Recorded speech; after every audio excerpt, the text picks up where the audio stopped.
my name is Nidhi Sharma. I welcome you all to the Judiciary by PW YouTube channel. एक बहुत ही प्यारा चीज लेके आई हूँ, बहुत ही प्यारा सेशन लेके आई हूँ, जो कि है लीगल ऑफिसर, लॉ ऑफिसर कैसे बने बैंक में। तो काफी लोगों की क्वेरीज आई कि मैम आप नोटिफिकेशंस लेके आते हैं अलग अलग बैंक की, लेकिन बनना कैसे, किस तरीके से उस चीज के लिए प्रिपेयर करना है, कौन से एग्जाम को फोकस करना है, ये सारी चीजें सबके दिमाग में डाउट है, सारे कंसर्न्स है। उसी से रिलेटेड मैं आज के सेशन में आपको बताने वाली हूँ कि इंडिया में जो बैंक सेक्टर्स हैं उनके लिए कौन से एग्जामिनेशन होते हैं जिससे आप लॉ ऑफिसर बन सके। ठीक है, इस एग्जाम में हम बेसिकली सैलरी वैलरी डिस्कस नहीं करने वाले हैं। हम इस एग्जाम में किस तरीके से आप बन सकते हो, मतलब व्हाट इज द पैटर्न, कहाँ पर आपको अप्लाई करना है, कौन से एग्जामिनेशन को फोकस करना है, वो चीजें सारी हम यहाँ पर कवर करेंगे। ओके, तो सबसे पहली चीज, this is my Telegram ID, अगर आप वहां पर नहीं कनेक्टेड हैं तो ज्वाइन कर लीजिए। ऐसे सारे अपडेट्स के लिए, इंपॉर्टेंट अपडेट्स आपको वहां पर मिलेंगे, और कोई भी डाउट हो, क्वेरी हो किसी से भी रिलेटेड लॉ लाइफ में, तो वहां पर आप कनेक्ट कर सकते हैं। तो सबसे पहली चीज आती है how to become law officer in bank. हमें सारी चीजें पता है कि हमने ग्रेजुएशन कर ली, हमने अपना 3 ईयर कोर्स कर लिया, हमने अपना 5 ईयर कोर्स कर लिया, उसके बाद हमें पता है कि कॉर्पोरेट में जाना है, हमें पता है जुडिशरी में जाना है।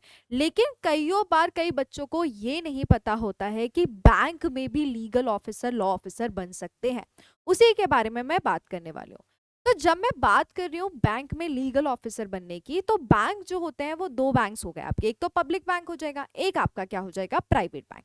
जब मैं पब्लिक बैंक की बात कर रही हूँ तो ऑटोमेटिकली दिमाग में आ जाना चाहिए सरकारी नौकरी। ठीक है, तो यहाँ पर जब मैं पब्लिक बैंक के बारे में ही मेजरली डिस्कस करने वाली हूँ, और जो दूसरे अलग अलग बैंक्स होते हैं वो अपनी नोटिफिकेशंस निकालते रहते हैं। जैसे अभी मैंने आपको बताया था कि बैंक ऑफ इंडिया की नोटिफिकेशन आई थी, फिर उसके बाद एग्जिम बैंक की नोटिफिकेशन आई थी। तो डिफरेंट बैंक्स अपनी अलग से नोटिफिकेशंस निकालते रहते हैं। बट हम इस सेशन में जो ओवरऑल कहाँ अप्लाई करना है, कैसे एग्जामिनेशन देना है, वो हम इस सेशन में डिस्कस करेंगे। ठीक है, फर्स्ट थिंग फर्स्ट, कि किस तरीके से लॉ ऑफिसर बना जाए। तो सबसे पहली चीज क्या, जो हम यहाँ पे बात कर रहे हैं कि अगर हम बैंक की बात करें, पब्लिक बैंक की जाएंगे, आप लॉ ऑफिसर बनेंगे, तो ऑब्वियस सी बात है वो क्या हो जाएगी, आपकी एक सरकारी नौकरी हो जाएगी। ठीक है, तो जो घर वालों को एक वो रहता है ना, सरकारी नौकरी होना चाहिए, भले बच्चा कितना भी कमा रहा हो, लेकिन घर वालों को रहता है क्या, एक सरकारी नौकरी होनी चाहिए। तो ज़रूरी नहीं है सरकारी नौकरी आपको एक कॉम्पिटिटिव एग्ज़ाम बड़ा दिलाने से ही होगी। यहाँ पर आप अपने जो दूसरे एग्ज़ाम्स हैं, जैसे बैंक का हो गया, अदर जो इम्पोर्टेंट ऑर्गेनाइजेशन होते हैं उनकी लीगल ऑफिसर, उससे भी आप क्या बन सकते हो, सरकारी आपको जॉब मिल सकती है। ठीक है, तो यहाँ पर सबसे पहली चीज कि कौन से एग्जामिनेशन कराता है, तो एक नाम है क्या, जिसका नाम है institute of banking personal selection, जिसको हम आईबीपीएस भी बोलते हैं। ठीक है, आईबीपीएस के बारे में आपने बहुत सुना होगा, आईबीपीएस के बारे में आपने ऐसे सुना होगा कि आईबीपीएस एसओ का एग्जाम होता है, आईबीपीएस पीओ का एग्जाम होता है।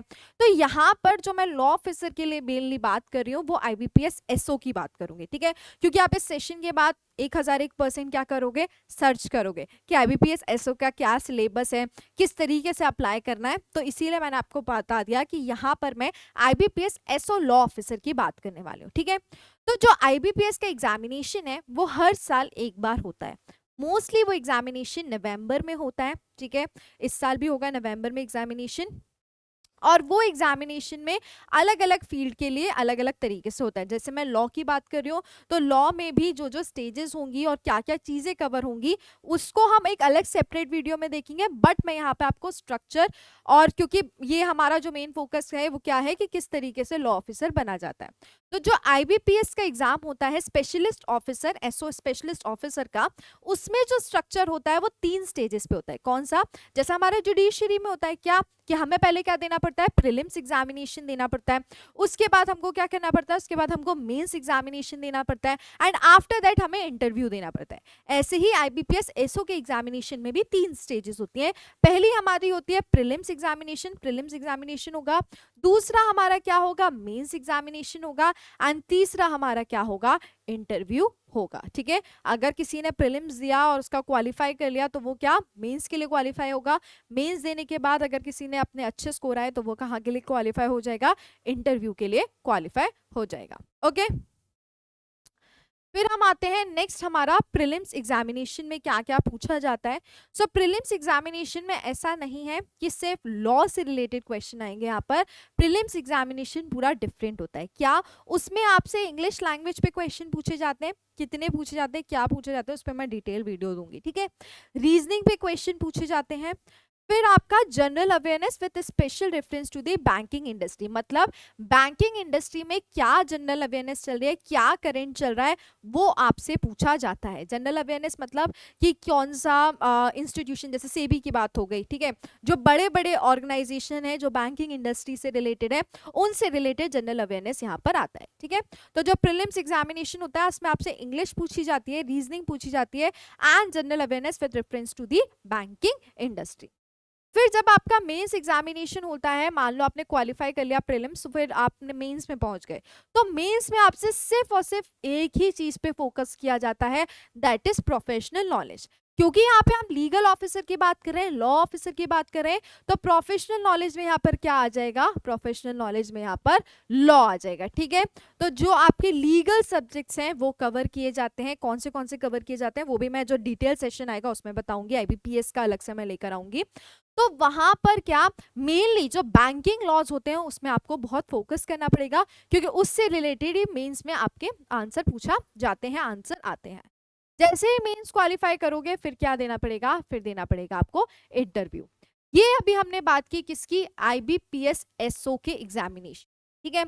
आप जैसे हमारे जो दूसरे एग्जामिनेशन हो गए बैंक के, तो वो हर एक क्या होता है, हर एक अलग अलग टाइम पे अलग अलग निकालता है, वो सब अपनी वैकेंसी के हिसाब से निकालते हैं। बट ये जो आईबीपीएस है ना, ये हर साल एक बार होता है, जो कि इंडिया में जो डिफरेंट बैंक्स हैं उनके क्या होता है, जैसे आप सिलेक्शन हो जाते हो फिर आपको डिफरेंट डिफरेंट बैंक्स में क्या किया जाता है, आपके मार्क्स और स्कोर के ऊपर हिसाब से आपको पोस्टिंग दी जाती है, ठीक है। वैसे ही ऐसे ही बाकी भी एग्जामिनेशन होते हैं, जैसे अभी एग्जिम बैंक ने अपनी वैकेंसी निकाली, बैंक ऑफ इंडिया ने निकाली, वो लोग अपनी अलग अलग टाइम पे वैकेंसी निकालते हैं, उसके हिसाब से एग्जामिनेशन कराते हैं। बट आईबीपीएस एसओ क्या होता है, एज अ जनरल होता है, जिससे कि आप डिफरेंट डिफरेंट बैंक्स में क्या होते हो, आपकी पोस्टिंग होती है, ओके। इसी के साथ साथ ये हो गया बैंक का, बट आप दूसरे ऑर्गेनाइजेशन में भी क्या बन सकते हो, दूसरे ऑर्गेनाइजेशन में भी लीगल ऑफिसर बन सकते हो, जैसे सेबी हो गया, नाबार्ड हो गया, इनके भी अलग अलग एग्जामिनेशन होते हैं। बट फॉर पर्टिकुलर बैंक में कैसे बनना है, तो बैंक में अगर आपको जाना है और किसी पब्लिक का आपको दिमाग में पब्लिक बैंक का, तो सबसे बेस्ट क्या है, आईबीपीएस एग्जाम 2 नवंबर में होता है। उसमें 3 स्टेजेस होती है, प्रीलिम्स में लॉ से रिलेटेड नहीं आता, मेंस में लॉ से रिलेटेड आता है, एंड आफ्टर दैट क्या होता है, इंटरव्यू होता है, ठीक है। सो 3 स्टेजेस जैसा हमारा जुडिशरी में होता है वैसे ही इसमें होता है। और मेनली ये किस लिए होता है, मेनली आपके जो हमारे पब्लिक बैंक है उसमें लॉ ऑफिसर की पोस्टिंग के लिए ये चीज होती है, ओके। मैं फिर से बोलूंगी, हर एक बैंक अपना अलग भी निकालता है, बट ये मेनली पब्लिक बैंक्स के लिए है, ओके। तो यहाँ पर हम इसका जो डिटेल्ड वीडियो है कि प्रीलिम्स में इंग्लिश में क्या पूछा जाता है, इंग्लिश कितने मार्क्स का आता है, कितने ड्यूरेशन का आता है, वो मैं आपको अलग से बताऊंगी। रीजनिंग कितने का आएगा, प्रोफेशनल नॉलेज जो आपको मेंस में पूछेंगे वो कितने मार्क्स का होगा, कितना ड्यूरेशन होगा, वो मैं आपको अलग से बनाऊंगी। और इंटरव्यू का क्या वेटेज रहेगा वो भी हम अलग से कवर करेंगे, ठीक है, ओके। उसी के साथ साथ मैं आपको ये भी बता देती हूँ कि कुछ लोगों को ये डाउट होता है कि मैम कैसे नोटिफिकेशन पता चलेगी। ये तो चलो आईबीपीएस है, इसका हमें पता है नवंबर या दिसंबर में एग्जाम होगा, पर जो बाकी है, बाकी का कैसे पता चले, तो बाकी का जो जनरल आप अवेयर करते हो, मतलब जहाँ पे आप वैकेंसीज डालते हो, आप सर्च करते हो कि लीगल वैकेंसीज अभी क्या है, तो वहाँ पर यूजुअली जो बैंक्स निकालते हैं अलग से, वहाँ पर वो वैकेंसी आपको दिख जाती है, तो वहाँ पर आपको सर्च करो। बाकी जो अलग से बैंक की वैकेंसी आती है वो हम आपको अपडेट करते रहते हैं, ठीक है। तो कमेंट सेक्शन में आपको क्या करना है, कमेंट सेक्शन में आपको ये बताना है कि भैया क्या आपको आईबीपीएस एग्जामिनेशन के लिए एक अलग से डिटेल्ड वीडियो चाहिए कि उसमें क्या पूछा जाता है, किस तरीके से उसका फॉर्मेट है, सारी चीज़ें क्या क्या चीज़ें कवर होती हैं, कौन से रीजनिंग में क्या पूछा जा रहा है, जनरल अवेयरनेस में, लॉ में कौन से सब्जेक्ट में, तो वो मुझे कॉमेंट सेक्शन में बताइए कि आपको उसको सेपरेट वीडियो चाहिए, तो मैं नेक्स्ट सेशन में वो लेके आऊँगी। और लीगल ऑफिसर बैंक में ये मैंने आपको आईबीपीएस वाला बता दिया है, जो एज अ जनरल हम इंडिया में फॉलो करते हैं, ठीक है। उसी के साथ मिलते हैं नेक्स्ट सेशन में, जब तक के लिए अपना ध्यान रखिए, bye bye, take care, thank you.